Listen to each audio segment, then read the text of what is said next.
Tamil cinema இண்டஸ்ட்ரியா இருக்கட்டும், தமிழ், தெலுங்கு, ஹிந்தி எந்த இண்டஸ்ட்ரியா இருந்தாலும் 2 ஹீரோயின்ஸ் நடுவுல வந்துட்டு அவ்வளோக்கா ஒத்து வராது அப்படின்ற ஒரு பேச்சு வந்து பரவலா இருந்துகிட்டு இருக்கு இல்லையா? ஆமா.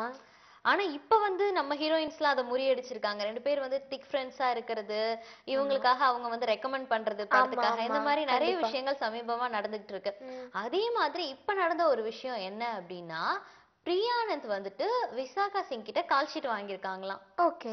விசாகா சிங் யாரு தெரியுமா? கண்ணா லட்டு தின்ன ஆசையா படத்துல ஆமா, ஹீரோயினா ஆமா, இருப்பாங்கல்ல, ஆமா. அவங்க கிட்ட வந்து பிரியானந்த் கால் ஷீட் வாங்கியிருக்காங்களாம். ம். எனக்கு புரியல. என்னதுடா இது? பிரியானந்த் எதுக்கு போயிட்டு அவங்க கிட்ட கால் ஷீட் வாங்கணும் அப்படின்னு நான் ஆமா. யோசிச்சேன். அதுக்கப்புறம் தான் எனக்கு விஷயம் புரிஞ்சுது. என்ன அப்படின்னா, ஒரு ஊர்ல 2 ராஜா அப்படின்னு சொல்லிட்டு ஒரு படம் இப்ப வந்திருக்கு தெரியுமா? ஆமா, ஆமா. விமல், பிரியானந்த் ஆமா. இவங்கெல்லாம் சேர்ந்து தெரியும். ஆமா. நடிச்சிருக்காங்கல்ல.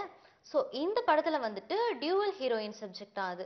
ஓகே, ஓகேவா? ஓகே. ஃபர்ஸ்ட் என்ன பண்ணியிருக்காரு டைரக்டரு, டியூவல் ஹீரோயின் அப்படிங்கிறதுனால 2 ஹீரோயினுமே வந்து புதுசா தேடலாம். ம். புதுமுகங்கள் போடலாம் அப்படின்னு சொல்லிட்டு சரி. யோசிச்சிருக்காரு. அதுக்கப்புறம் இல்ல வேண்டாம் விமல் அப்படிங்கிறதுனால ஏற்கனவே ஆக்டிங் ஃபீல்டுல இருக்க ஒரு ஹீரோயின் போட்டா நல்லா இருக்கும் அப்படின்னு சொல்லிட்டு ம். ஓகே. பிரியானந்த் புக் பண்ணியிருக்காங்க. ம். அதுக்கப்புறமும் யோசிச்சுட்டு இருக்கும்போது யார போடலாம் அப்படின்னு சொல்லிட்டு யோசிச்சுட்டு இருக்கும்போது அப்பதான் வந்து இவங்க மைண்டுக்கு ஞாபகம் வந்திருக்கவங்க வந்து விஷாகா சிங். ஓகே. விஷாகா பிரியானந்தோட மைண்ட்ல இவங்க இல்ல இல்ல வந்தாங்க. இல்ல ஓகே. டைரக்டரோட மைண்ட்ல ஓ! ஞாபகம் வந்திருக்கவங்க டைரக்டரு. விஷாகா சிங். இந்த விஷயத்த வந்துட்டு டைரக்டர் பிரியானந்த் கிட்ட சொல்லியிருக்காரு. ம். சரி. ஓகே அவங்க வந்துட்டு ரொம்ப சந்தோஷமாயிட்டாங்களே. ம். என்ன அப்படின்னா, விஷாக்கா வந்து என்னோட க்ளோஸ் ஃப்ரெண்டு. நான் ஓஹோ! என்ன சொன்னாலும் கண்டிப்பா அவ செய்வா. Okay, so okay. உங்களுக்கு வந்து கால் ஷீட் ப்ராப்ளம் வராது. அவகிட்ட பேசி கால் ஷீட் இது வந்து நான் வாங்கி தரேன் ஓகே. அப்படின்னு ஏன் சொல்லிட்டு பொறுப்பு அப்படின்னு ஆமா. சொல்லிட்டாங்களா? அதே மாதிரி சொன்னது மட்டும் இல்லாம ம். செஞ்சும் காட்டியிருக்காங்க. சூப்பர்ப். பிரியானந்த் வந்துட்டு விஷாக்கா கிட்ட கால் ஷீட் வாங்கி குடுத்துருக்காங்க.